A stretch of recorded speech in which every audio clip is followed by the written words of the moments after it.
Hello, everyone. This is Logan Grab. Welcome to my presentation. Today, we are going to be talking about the implementation of an innovative initiative, and that initiative is professional learning communities in a school district setting. Now, the first thing we have to ask is, what is a professional learning community? And the professional learning community process is what I would like to take a look at here. Whenever you hear the words professional learning community, we've heard a lot of different things thrown out over the years. I'll be honest, I had a lot of ideas about what this was. And as I've really intentionally looked at that piece even more throughout our course texts, and then of course the dissertations that I also ended up looking at for this assignment, I have a much better understanding of it, and it really is a process. You can have a professional learning community, but understanding the process is really the foundation of this. So Leading Indicator 1.4, it truly captures the meaning behind the PLC process and what it looks like. And Leading Indicator 1.4 states, teacher teams and collaborative groups regularly interact to address common issues regarding curriculum, assessment, instruction, and the achievement of students. And so whenever we're looking at this process, I really felt like Leading Indicator 1.4 really spoke to me and truly lays out there, what is this going to look like and what is it involved? And we're going to talk about the steps in that and the process of implementation later on in this presentation. But 1.4 being done, that process being established, that allows the PLC process to take place. And if you can achieve 1.4, then you really can meet the other leading indicators within level 1. And we'll kind of touch on this a little bit later too. I would argue, now that I know much more about the professional learning community process, I don't know everything by any means. I'm still learning a lot, and learning about it is super interesting. But it really is the foundation upon which all of the 5 levels of the HRS model are built. So moving on, we have our PLC driving components. First, you have to have a focus on learning, and that's not just with students, that's with teachers.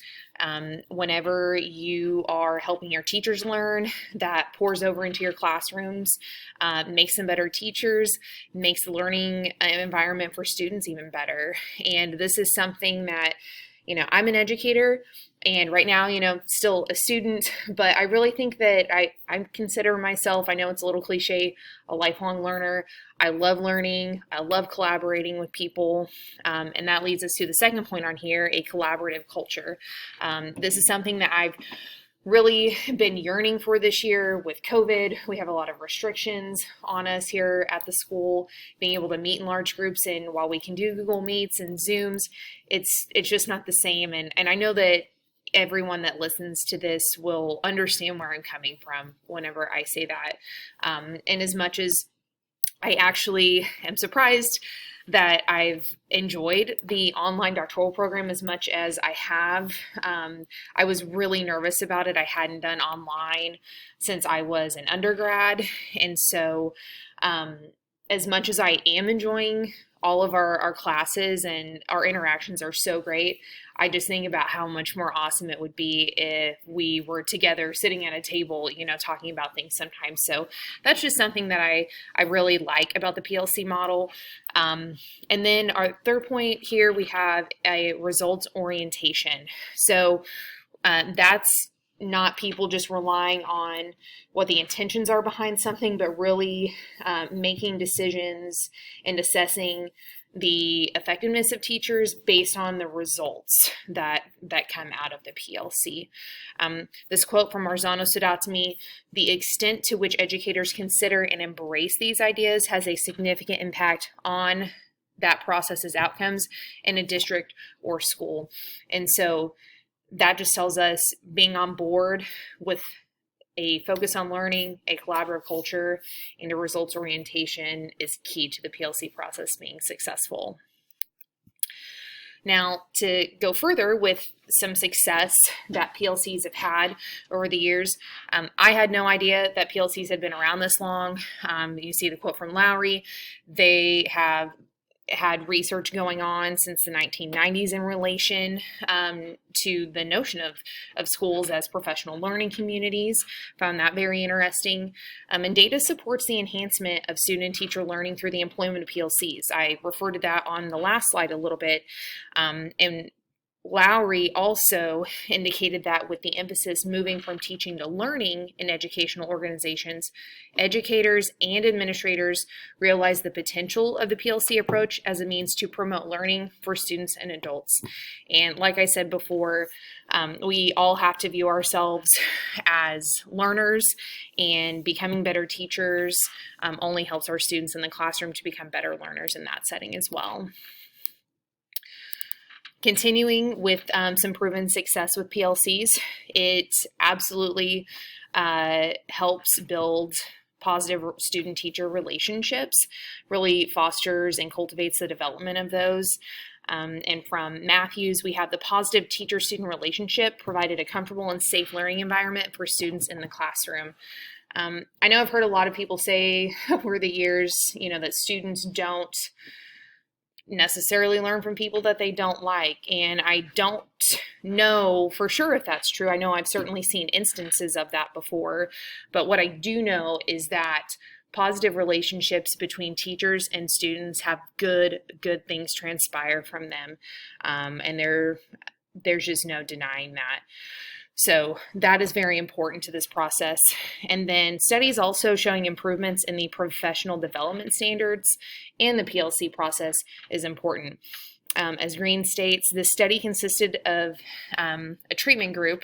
In the study that they did, they had a group where they implemented PLC protocols, and then a control group. So the results demonstrated that there were improvements in both the professional development standards and the professional learning community process within the treatment group. So the group that implemented PLC protocols definitely saw benefits from it, which just further supports the employment of this as an initiative. Now, referring back to the high reliability schools model, we have our 5 levels that we've been looking at throughout this course, and I have found each of them very interesting, very practical, very applicable, I'm very much interested in seeing what my school district ends up doing with these levels in the coming years, since we are hovering around level 3 right now, and not having a PLC in place in our school district, I think it could be a really key piece in us fully achieving level 3, further supporting level 1, 2, and 3, and then really starting to pursue level 4 and then eventually level 5. So there is definitely an alignment to the HRS school standards. It's foundational, like I said before. Without the PLC model, you really can't truly achieve the HRS model without having that in place.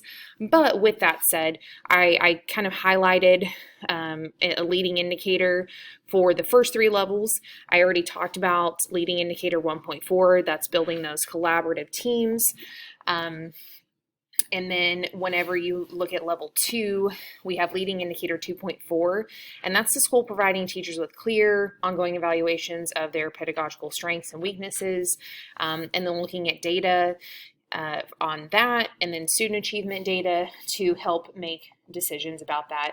So we see there that kind of ties back to making sure that you have a results orientation. 1.4, up above that ties back to that collaborative culture for sure. And then there's a focus on learning through all of these. And I think that you see that in level 3 with leading indicator 3.4 as well. The school establishes a clear and measurable goals that are focused on critical needs regarding improving overall student achievement at the school level. So levels 4 and 5, are they possible without fully achieving levels 1, 2, and 3? I don't think so, and that's been reiterated several times throughout this course. But you see PLCs in the PLC process fully support all HRS levels 1 through 5, but I did want to highlight some of them here, and and really just kind of highlight some of those key pieces of those with the collaboration, with the results orientation, and then of course with the focus on learning being evident throughout all of them. So the plan for implementation is incredibly important, because without a good plan for that, how successful can you really be? So leadership must focus on the 4 pillars of the PLC process. Now, of course, that's your district leader, and then this will have a trickle-down effect with your building leaders. But we've got to tackle those 4 pillars of the PLC process, which are mission, vision, the collective commitment, and then the goals. Okay. So with your mission, you've got to figure out, why does the school exist? What's the purpose? What is our fundamental purpose of existence here? And then what does everyone want to accomplish? You have to decide what your mission is. Then the next step would be really establishing that vision.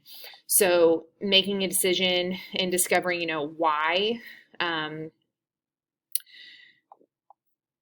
why do we want to pursue something like this to become better? And then really looking at, where are we at now? Where do we want to be at in 5 years? And then what are the things that we already have in place or need to create in order to, like, policies, procedures, our culture overall that align with that mission that was previously created for the learning of students. Then your next piece that you would want to look toward is the collective commitment. So what do we have to do? What commitments do we have to make and uphold so that the vision and mission is upheld? And then what are the things, the behaviors that we have to do on a daily basis to help our school achieve this and move forward? And then our goals. That's the next part of the implementation.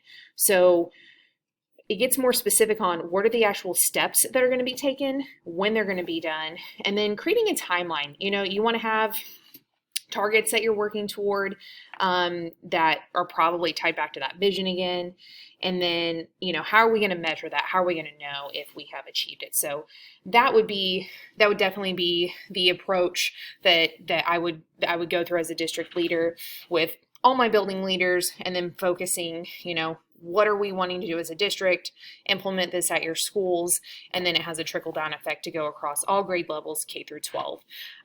But most importantly, leaders must build trust. They have to clearly and consistently communicate, and having a passion and a commitment to the PLC process for it to be successful. That is absolutely imperative.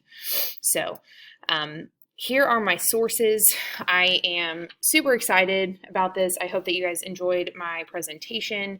I look forward to seeing everybody else's, and have a great weekend. Goodbye.